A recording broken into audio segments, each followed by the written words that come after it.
వినే మీ పిల్లలకు తండ్రి గ్రహించుకునే మనస్సును దయచేయండి. విన్న వాక్యాన్ని విడిచిపెట్టే వారమే ఉండకుండా వాక్యాన్ని గ్రహించుకొని వాటి ప్రకారం నడిచే వారమే మేము ఉండడానికి మీ కృప సహాయం దయచేయండి తండ్రి. అన్ని విధాలా మీ కృపతో నింపండి, మీ యొక్క చిత్తానుసారంగా నడిపించండి తండ్రి.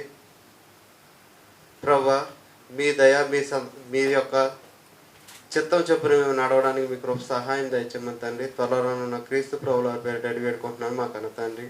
ఆమేన్.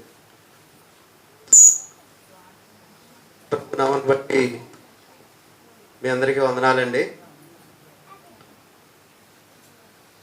పొద్దున్న మనం చెప్పుకున్నాం కదండి,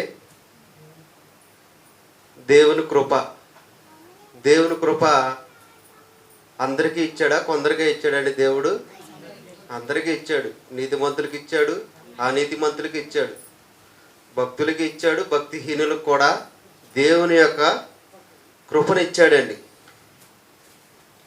మరి దేవుడు అందరికీ వెలుగునిచ్చాడు, అందరికీ భూమినిచ్చాడు, అదేవిధంగా అందరికీ వర్షాన్ని ఇచ్చాడు, అందరికీ ఆహారాన్ని ఇచ్చాడు, అదేవిధంగా అందరికీ పిల్లల్ని ఇచ్చిన దేవుడు, వీటన్నిటిలో దేవుని కృప చూపించిన దేవుడు, అందరికీ సమానంగా ఇచ్చిన దేవుడు పరలోకాన్ని కొందరికి మాత్రమే వెళ్ళాలని నిర్ణయిస్తాడా? పరలోకం అనేది కొందరికి మాత్రమే ఇస్తాడా దేవుడు అనే విషయాన్ని మనం నేర్చుకుందామండి. పరలోక విషయంలో పరలోకం అనేది కొందరికైనా అందరికైనా, లేదా దేవుడు ముందుగానే కొందరికని పరలోకం ఇస్తానని రాయించాడు బైబిల్లో ఎక్కడైనా. అయితే ఇంట్లో వీళ్ళు చెప్పే సిద్ధాంతం ప్రకారం అండి, ఇంట్లో ఒక పెద్ద ఆయన మారలేదనుకోండి, అంటే దాని అర్థం ఏంటండి? దేవుని ప్రణాళికలో లేడు అంటున్నారండి. అదేవిధంగా నోవా జలప్రలయం వచ్చిందండి. నోవా జలప్రలయం వచ్చిన తర్వాత ఎంతమంది అండి రక్షింపబడ్డారు? 8 మంది. వీళ్ళు చెప్పే మాటలను బట్టి 8 మందే రక్షింపబడ్డారంటే ఆ 8 మందిని దేవుడు ఎన్నుకున్నాడు, మిగిలిన వారిని దేవుడు ఎన్నుకోలేదు. ఆ 8 మంది మాత్రమే దేవుని ప్రణాళికలో ఉన్నారు, మిగిలిన వారు దేవుని యొక్క ప్రణాళికలో లేరు అంటున్నాడండి.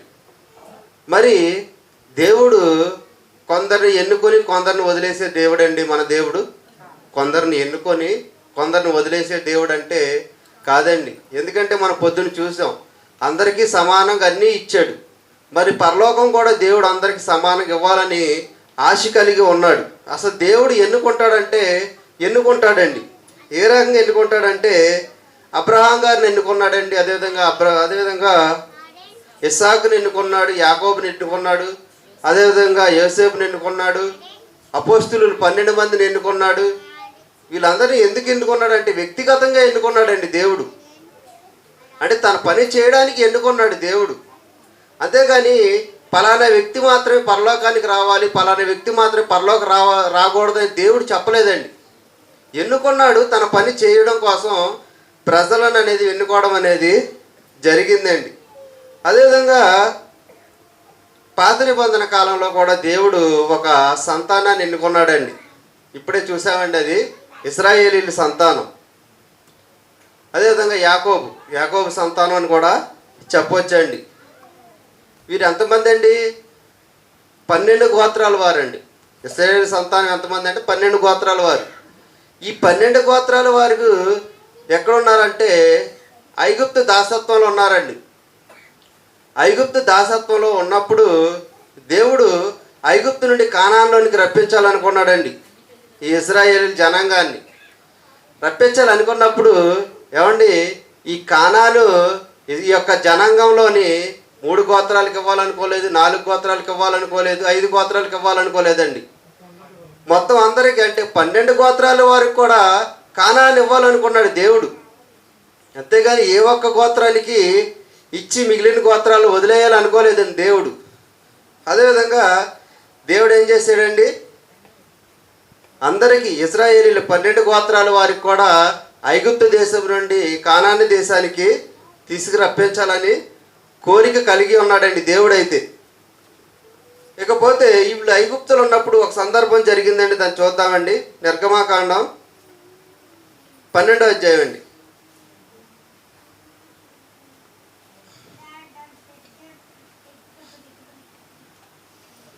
13వ వచనం అండి. 12-13 అండి.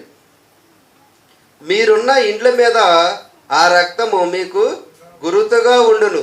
నేను ఆ రక్తమును చూచి మిమ్మును నశింపజేయక దాటిపోదును.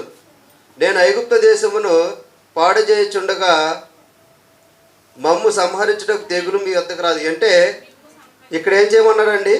మిమ్ము సంహరించడం అంటే మీరున్న ఇండ్ల మీద ఆ రక్తాన్ని గురుతుగా ఉంచమంటున్నాడండి. వీళ్ళు ఎక్కడున్నారండి? ఐగుప్తులో ఉన్నారు. ఐగుప్తులో ఉన్నప్పుడు సంహారక దూత వచ్చి వీళ్ళ నశించ చేయకుండా ఏం చేయమంటున్నారండి? వాళ్ళ యొక్క ఇంట్లో గుమ్మాలకి రక్తాన్ని పూయమంటున్నారండి. ఏ రక్తం అంటే 6వ వచనంలో ఉంటుందండి. అదే అధ్యాయం 12:6లో పస్కా పశువు లేదంటే నిర్దోషమైన గొర్రెపిల్ల, నిర్దోషమైన గొర్రెపిల్ల లేదా మేకల్లో కూడా తీసుకోమన్నాడండి. ఏదైనా ఒకటి గొర్రెపిల్ల కానీ నిర్దోషమైనదే ఉండాలండి. గొర్రెపిల్ల కానీ మేకపిల్ల కానీ ఏదైనా ఒక దాన్ని నిర్దోషమైన దాన్ని తీసుకొని దాన్ని బలి అర్పించి దాని యొక్క రక్తాన్ని ఎక్కడ రాయమన్నాడండి? గుర్తుగా గుమ్మానికి ఉంచమన్నారండి. ఆ రక్తాన్ని ఎందుకు గుర్తుగా ఉంచమన్నారంటే సంహార దూత వచ్చినప్పుడు వీరిని సంహరించకుండా ఉండడానికి ఆ రక్తాన్ని గుర్తుగా ఉంచమన్నారండి. మరి రక్తం ఎంత ఉంచారండి? కొందరే ఉంచారండి? అందరూ ఉంచారండి. 7వ వచనంలో ఉంటుందండి. దానికి వారందరూ ఇశ్రాయేలు సమాజపు వారందరూ అని ఉంటుందండి. 7వ వచనంలోనండి.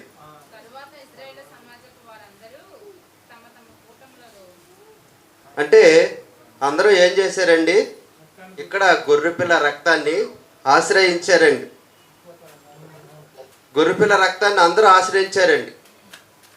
ఆశ్రయించిన తర్వాత దేవుడు ఈ ఐగుప్తుల నుండి బయటికి తీసుకొస్తున్నాడండి. ఇశ్రాయేలీల్ని బయటికి తీసుకొచ్చిన తర్వాత 40 సంవత్సరాల అరణ్యంలో వీరిని ఉంచాడండి దేవుడు. ఈ 40 సంవత్సరాలు దేవుడిని ఎందుకు ఉంచాడంటే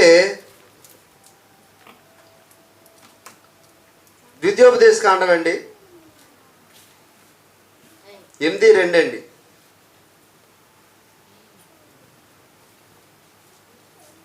ద్వితీయోపదేశ కాండం 8వ అధ్యాయం 2వ వచనం అండి. మరియు నీవు ఆజ్ఞలను గైకొందువో లేవో అని నిన్ను శోధించి. ఏమండి ఇక్కడ శోధించి అంటే శోధించేది ఎవరండి? అపవాది శోధిస్తాడండి. మామూలుగా అయితే వాస్తవానికి అపవాది శోధిస్తాడు, కానీ ఇక్కడ పరిశోధించి అని ఉండాలి. బై మిస్టేక్ జరిగిందండి. అయితే దేవుడు పరిశోధిస్తాడు, అపవాది శోధిస్తాడు. అయితే ఈ ఆజ్ఞ ఎందుకంటే దేవుడు 40 సంవత్సరాలు ఇశ్రాయేలీయులను అరణ్య మార్గంలోనే ఉంచాడంటే దేవుని యొక్క ఆజ్ఞలను పాటిస్తారో లేదో అని, అసలు వీళ్ళ హృదయంలో ఏముందని తెలుసుకోవడానికి దేవుడు అరణ్యంలో 40 సంవత్సరాలు ఏం చేశాడండి? పరిశోధించాడండి. అదేవిధంగా యోధా పత్రిక అండి 5:1 ఉంటుందండి. అధ్యాయం 5వ వచనం అండి. వీళ్ళు ఈ సంగతులన్నీ యోధా పత్రిక అక్క ఒక్క నిమిషం. ప్రభు ఐగుప్తులో నుండి ప్రజలను రక్షించినను వారిలో నమ్మకపోయిన వారిని తర్వాత నాశనం చేసెను. ఏమండి, వీరు ఐగుప్తులో ఉన్నప్పుడు యేసు ప్రభువుల వారి గొర్రెపిల్ల యొక్క రక్తాన్ని ఆశ్రయించి ప్రయాణం చేశారు. ప్రయాణం ఎన్ని సంవత్సరాలు చేశారండి? 40 సంవత్సరాలు చేశారు. ఈ 40 సంవత్సరాలు చేసిన తర్వాత కూడా వీళ్ళు ఏం చేశారంటేనండి, దేవుణ్ణి నమ్మలేదండి. ఫస్ట్లో ఐగుప్తులో ఉన్నప్పుడు ఇశ్రాయేలీయులు దేవుడిని నమ్మి బయలుదేరారు. అంటే గొర్రెపిల్ల రక్తాన్ని ఆశ్రయించారు కదండి. ఆశ్రయించడం వల్ల సంహార దూత చేత వీళ్ళు నశింపబడలేదు. ఆ రోజు దేవుని యొక్క గొర్రెపిల్ల రక్తాన్ని ఆశ్రయించకపోతే ఏమవుతుందండి? ఆ రోజే చనిపోతారు. అంటే మొదట్లో ఇశ్రాయేలీలు ఏం చేశారండి? గొర్రెపిల్ల రక్తాన్ని, అంటే దేవుణ్ణి ఆశ్రయించారు, దేవుని నమ్మారు. కానీ 40 సంవత్సరాలు ప్రయాణం చేశారు. ప్రయాణం చేసిన తర్వాత వీళ్ళు ఏం చేశారండి? దేవుని నమ్మలేదండి. దేవుని నమ్మకపోయేసరికి ఏం చేశాడు దేవుడండి? అరణ్యంలో చంపేశాడండి దేవుడు. ఎవరినండి? ఇశ్రాయేలీయుల్ని. అంటే వీళ్ళు ఎలా మారిపోయారండి? అవిధేయులుగా మారిపోయారు. గొర్రెపిల్ల రక్తాన్ని ఆశ్రయించారు. ఆశ్రయించిన తర్వాత దేవుడిని నమ్మారు. దేవుడిని నమ్మిన తర్వాత కొంతకాలం ప్రయాణం చేశారు.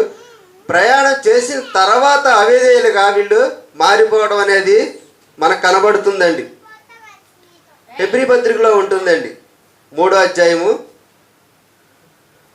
16వ వచనం అండి.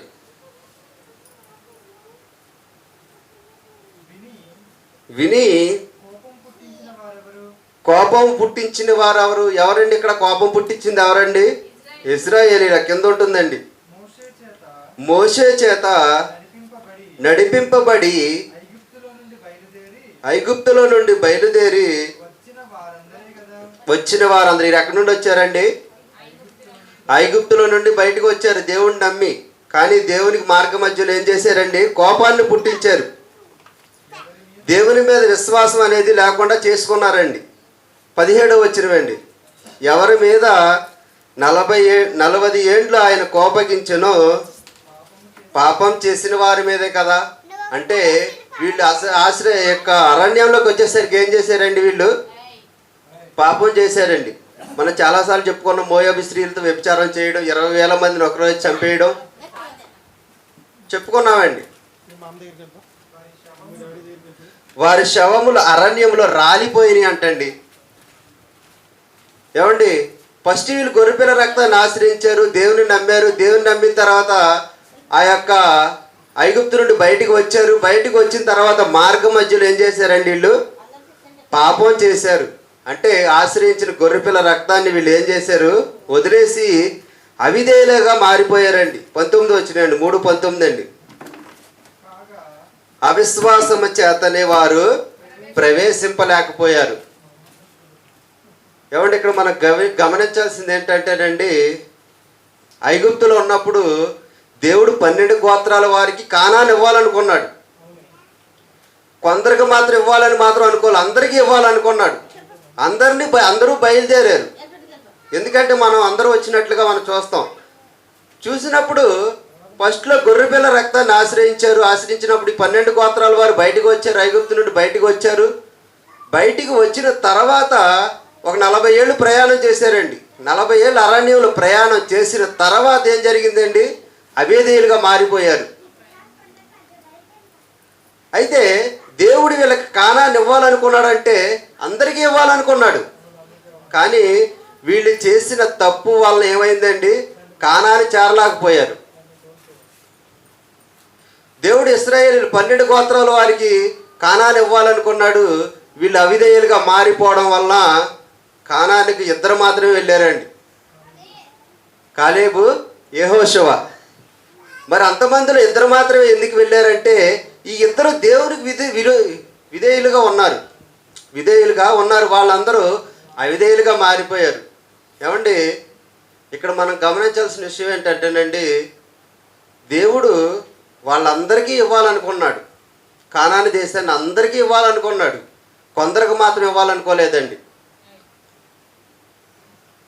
వీళ్ళు అంటున్నట్లుగా పరలోకం కొందరికే ఇవ్వాలంటే దేవుడు కొందరికే ఇవ్వాలనుకోలేదండి, అందరికీ ఇవ్వాలనుకున్నాడు. అందరిలో పలానా వ్యక్తి పరలోకం రావాలి, పలానా వ్యక్తి పరలోకం రాకూడదు అని దేవుడు ఏం కోరుకోలేదండి. ఈ ఇశ్రాయేలీయులు కూడా పలానా వ్యక్తి రావాలి, పలానా వ్యక్తి కానానికి రావాలని దేవుడు కోరుకోలేదండి. అందరూ రావాలని దేవుడు అనుకున్నాడు. వీరి పాపం చేయడం వల్ల అవిధేయులై ఏమయ్యారండి? చేరలేకపోయారు. కానాను అందరూ కాకుండా 2 మాత్రమే కానాను ప్రవేశించడం అనేది జరిగిందండి. అయితే ఇది ఇశ్రాయేలీయుల జీవితంలో జరిగిన సంఘటన అండి.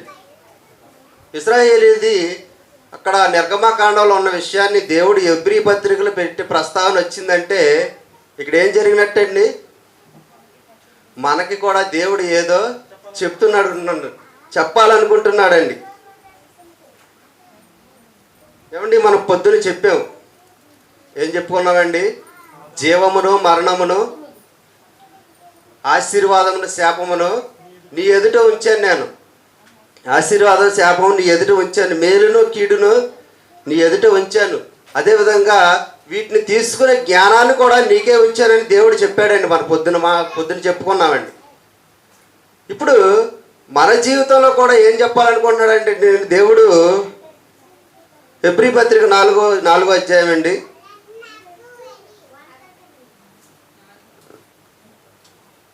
ఒకటో వచనం. ఆయన యొక్క విశ్రాంతిలో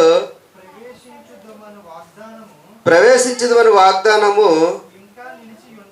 ఇంకా నిలిచి ఉండగా మీలో ఎవడైనను ఒకవేళ ఆ వాగ్దానం పొందకుండా తప్పిపోవునేమో అని భయము కలిగి ఉందుము. ఇక్కడ ఏంటండి? ఆయన యొక్క విశ్రాంతిలో ప్రవేశించదమని వాగ్దానం ఇంకా నిలిచి ఉంది. మీలో ఎవడైనను ఒకవేళ ఆ వాగ్దానం పొందకుండా తప్పిపోవునేమో అని భయం కలిగి ఉందని చెప్తున్నారండి. అంటే ఇక్కడ కలిగే భయం ఏంటండి? పవిత్ర భయం. ఏమండి, వాళ్ళు గొర్రెపిల్ల రక్తాన్ని ఆశ్రయించి దేవుణ్ణి నమ్మారు.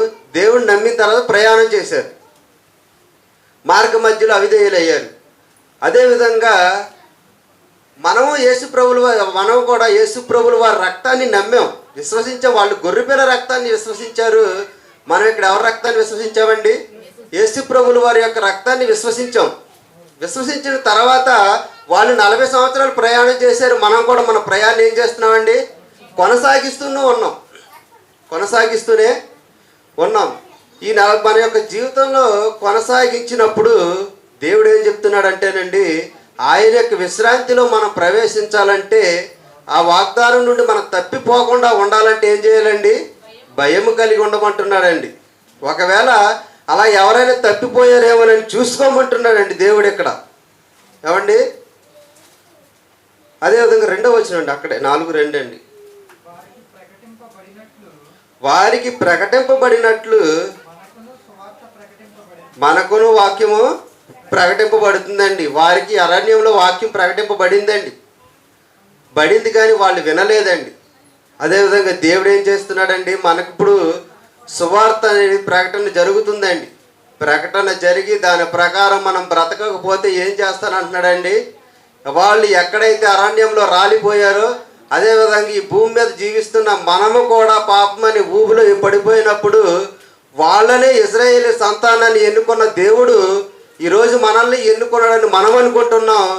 ఆయన యొక్క లెక్కల్లో మనం కానీ బ్రతకకపోతే ఏం చేస్తానంటాడండి? వాళ్ళు ఎలాగైతే పిట్టలు రాలిపోయినట్టే రాలిపోయారో, మార్పు అనేది మన జీవితంలో రాకపోతే మనల్ని కూడా అదే పరిస్థితికి తీసుకెళ్తాను అంటున్నాడండి దేవుడు. కాబట్టి వీళ్ళు ఏం చేశారండి? వాక్యం అనేది మనకి ఈనాడు మనకు కూడా ప్రకటింపబడుతుందండి. వాక్యం అనేది కింద వచ్చినండి, వారు వినిన వారితో విశ్వాసము గలవారై కలిసి ఉండలేదు కనుక నా విన్న వాక్యము నిష్ప్రయోజనమైందంటండి. వాళ్ళు సంఘానికి వెళ్ళామా వచ్చామా అన్నట్లుగా ఈ భూమి మీద బ్రతికారండి. వాక్యం చెప్పారు, వాక్యం చెప్పబడింది సంఘంలో, అయినా వారు వాక్యాన్ని వినలేదండి. వాక్యం విన్నప్పటికీ వీళ్ళు ఏం చేశారంటే తన యొక్క చెవులలో ఉంచుకోలేదండి. అంటే తన యొక్క హృదయాలలో వాక్యాన్ని భద్రపరచుకోలేదండి. ఈనాడు మనకు కూడా వాక్యం అనేది ప్రకటన జరుగుతుందండి. వాక్యం ప్రకటన జరిగినప్పుడు మన హృదయంలో మనం వాక్యాన్ని భద్రపరచుకోకపోతే వారికి పట్టిన గతే మనకి పడుతుందని దేవుడు ఈనాడు మనకి తెలియజేస్తున్నాడండి. ఏం చెప్తున్నాడంటే, నా యొక్క విశ్రాంతిని మిమ్మల్ని ప్రవేశింపజేయని అంటున్నాడండి దేవుడు. ఏమండి, అదేవిధంగా 4:7లోనండి, 4వ అధ్యాయం 7వ వచనం అండి. కాగా ఎవరో కొందరు విశ్రాంతిలో ప్రవేశించుదురన్న మాట నిశ్చయము గనుక ముందు సువార్త వినిన వారు అవిధేయత చేత ప్రవేశింపలేదండి. ముందు వినిన వారు ఏం చేశారండి? అవిధేయత చేత ప్రవేశింపలేదండి. 11వ వచనం అండి. కాబట్టి అవిధేయత వల్ల వారు పడిపోయినట్లు మనలో ఎవడును పడిపోకుండా ఆ విశ్రాంతిలో ప్రవేశించుటకు జాగ్రత్త పడుము. ఏం చెప్తున్నాడండి దేవుడు? ఆ విధేయత వలన వారు పడిపోయినట్లు, అంటే ఇశ్రాయేలీలు పడిపోయారండి. అవిధేయత వలన మార్గ మధ్యలో పడిపోయారు. ఆ యొక్క అరణ్యంలో చనిపోయారు. వారు చనిపోయినట్లుగా, వారు పడిపోయినట్లుగా మనలో ఎవడు పడిపోకుండా ఏం చేయమంటున్నారండి? మన దేవుని యొక్క విశ్రాంతిలో ప్రవేశించడానికి జాగ్రత్త పడమని చెప్తున్నాడండి. ఇక్కడ మనకు గమనించాల్సింది ఏంటండి? అవిధేయులకు దేవుడు పరలోకం ఇవ్వనంటున్నాడండి. ఏమండి? అవిధేయులకు దేవుడు పరలోకం ఇవ్వనంటున్నాడు. అంటే దేవుని ఆలోచన ఏంటంటే అందరికీ పరలోకం ఇవ్వాలని ఉందండి, కోరిక ఉంది దేవునికి. కానీ మనం చేసే తప్పుల వలన, మనం చేసే పాపాల వలన, మనం చూపే అవిధేయత వలన దేవుడిని మనం పరలోకం అనేది ప్రవేశించలేకపోతున్నామండి. అంతేగాని దేవుడు పలానా యాహాను గారిని పలానా పేతురు గారిని, పలానా ఆయన్ని, పలానా ఏ అనే ఆయన్ని, పలానా వయ్య అనే ఆయన్ని ఎన్నుకోలేదండి. దేవుడు ఎప్పుడు పరలోకానికి వెళ్ళడానికి ఎన్నుకోలేదండి. దేవుడు ఎన్నుకున్నాడంటే ఎన్నుకున్నాడు. దేనికి ఎన్నుకున్నాడండి? తన యొక్క పని జరిగించుకోవడం కోసం భూలోకంలో ఎన్నుకున్నాడు దేవుడు. కానీ పరలోకానికి పలానా వ్యక్తి రావాలని దేవుడు ఎన్నుకోలేదండి. ఆ అవకాశం ఎవరికి ఇచ్చాడంటే భూమి మీద ఉన్న సమస్త మనుషులకి ఇచ్చాడండి, పరలోకం రావాలని. అంతేగాని కొందరు మాత్రమే పరలోకం వెళ్ళాలి, ఇది కొందరికి మాత్రమే ప్రత్యేకింపబడింది అని ఏమీ లేదండి. మొదటి శతాబ్దం యొక్క పాత నిబంధన కాలంలో గొర్రెపిల్ల రక్తాన్ని అందరూ ఆశ్రయించారు. మొదట్లో అండి ఆశ్రయించి దేవుణ్ణి నమ్మారు. నమ్మిన తర్వాత ప్రయాణం కొనసాగించారు. అరణ్యంలోకి వచ్చిన తర్వాత వాక్యం అనేది చెప్పబడింది. వాక్యం చెప్పబడిన తర్వాత వీళ్ళు ఏం చేశారండి? పాపానికి లోనైపోయారు. పాపానికి లోనైపోయి అవిధేయులైపోయి ఆ యొక్క అరణ్యంలో ఏం చేశారండి? చనిపోయారు. కానాను దేశాన్ని చేరలేకపోయారు. అదేవిధంగా మనం కూడా దేవుని యొక్క సంఘానికి వచ్చాం. సంఘానికి వచ్చి వాక్యాన్ని విన్నాం. వాక్యాన్ని విన్న తర్వాత దాన్ని హృదయంలో భద్రపరచుకోలేకపోయాం. ఎవరైతే దాని యొక్క వాక్యాన్ని భద్రపరచుకోలేక తన ఇష్టానుసారంగా అవిధేయులుగా మారిపోతారో అటువంటి వారికి దేవుడు ఏం చెప్తున్నాడండి? అవిధేయులుగా మారిపోయిన వారికి ఆ ఇశ్రాయేలీయులకు పడిన గతే మీకు పడుతుంది అన్నాడు. అంటే వాళ్ళు అక్కడ కానాన్ అనేది పరలోకం అనుకుంటే మనకేంటండి ఇక్కడ పరలోకం. వాళ్ళు కానాన్ వెళ్ళలేకపోయారు, ఇక్కడ మనం పరలోకం వెళ్ళలేమండి. దేని వల్ల అండి? అవిధేయత వలన. అయితే మన దేవుని నమ్మలేదంటే దేవుని నమ్మిన వాళ్ళమేనండి. దేవుని నమ్మిన వాళ్ళమే కానీ దేవుని కోసం బ్రతకలేదు, వాక్యానుసారంగా బ్రతకలేదు, వాక్యానికి అవిధేయులుగా బ్రతకలేదండి. అందుకని దేవుడు ఏం చేశాడంటే వీరిని ఏం చేశాడండి? నరకానికి పంపించేశాడండి. యేసు ప్రభువుల వారు కానీ దేవుడు కానీ ఎందుకు భయపడిపోతున్నారంటేనండి, ఎందుకు బాధపడిపోతున్నారంటేనండి, నరకం యొక్క విలువ వారికి తెలుసండి. నరకాన్ని కళ్ళలారా వాళ్ళే కదండి తయారు చేసింది, దేవుడే కదండి. నా పిల్లలు ఎక్కడ నరకంలో పడిపోతారని దేవుడు బాధపడిపోతున్నాడండి, ఆ యొక్క నరకంలోనికి వెళ్ళకూడదని. కానీ మనుషులు తనకిష్టానుసారంగా భూమి మీద బ్రతుకుతూ దేవుడు అందించే కృపను పొందలేక దేవుని కృపను ఏం చేస్తున్నారండి? వీళ్ళు దుర్వినియోగాన్ని పరుచుకుంటూ దేవునికి అవిధేయులుగా మారిపోతున్నారండి. ప్రియమైన దేవుని పిల్లలారా, మన పాఠం ప్రకారం దేవుడు పరలోకం వెళ్ళాలని కొందరిని అనుకుంటాడంటే కొందరిని కాదండి, అందరినీ. తన యొక్క కోరిక ఏంటండి? అందరూ తన యొద్దకు రావాలని. ఎపిసి పత్రిక 1:4 ఉంటుంది కదండి. దేవుడు ఎన్నుకోలేదంటే ఎన్నుకున్నాడండి. ఒకసారి చూద్దామండి. ఒకసారి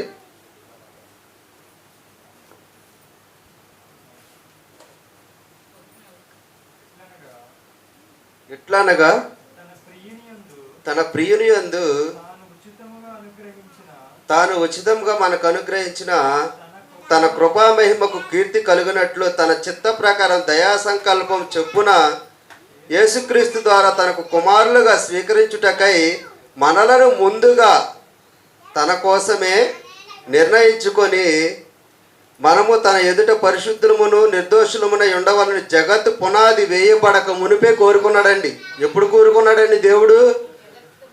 జగత్తు పునాది వేయబడక ముందే దేవుడు ఏం కోరుకున్నాడండి? మన తనకి పిల్లలుగా కావాలని కోరుకున్నాడు.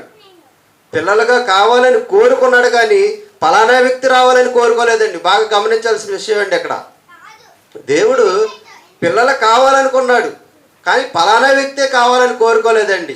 అందరినీ కావాలనుకున్నాడు దేవుడు, కొందరిని మాత్రమే కావాలనుకోలేదు. కాబట్టి దేవుడు పరలోకానికి ప్రవేశింపడానికి, దేవుని యొక్క పరలోకం వెళ్ళడానికి కొందరే అర్హులా? కొందరు మాత్రమే దేవుని యొక్క ప్రణాళికలో ఉన్నారా? మిగిలిన వారు దేవుని యొక్క ప్రణాళికలో లేరా అంటే అందరూ ఉన్నారండి. కానీ వీరేం చేస్తున్నారండి? అవిధేయత వలన తప్పవుతున్నారండి. కాబట్టి ప్రార్థన చేసుకుందామండి. ప్రియ పరలోకమందున మా కన్న తండ్రి, మీరు నాకు ఇచ్చిన జ్ఞానంతో మీ పిల్లలకు కొన్ని మాటలు చెప్పాను తండ్రి. నిజంగా తండ్రి, మీ ఆలోచన, మీ కోరిక తండ్రి, మేమందరం పరలోక రాజ్యంలో ప్రవేశించాలని తండ్రి. కానీ తండ్రి, మీ యొక్క సన్నిధిలో ప్రవేశిస్తున్నాం కానీ తండ్రి, చివరికి మా జీవితాల్లో తండ్రి అవిధేయత అనేది వస్తుంది తండ్రి. అటువంటి అవిధేయత రాకుండా ఉండాలని ఈరోజు మాతో మీరు మాట్లాడారు తండ్రి. అవిధేయతలో పడిపోయిన వారికి పరలోక రాజ్యం ఇవ్వనని మీరు చెప్పారు తండ్రి. అదేవిధంగా తండ్రి, మేము తండ్రి ఈ యొక్క సన్నిధిలోకి వచ్చినప్పుడు తండ్రి వాక్యాన్ని విని వాక్య ప్రకారం జీవిస్తూ మీకు ఇష్టానుసారంగా మేము నడుచుకోవడానికి మీ కృప మా అందరికి సహాయం దయచేయమని తండ్రి. త్వరలో ఉన్న క్రీస్తు ప్రభువుల వారి పేరిట అడిగి వేడుకున్నాను మా కన్న తండ్రి. ఆమేన్.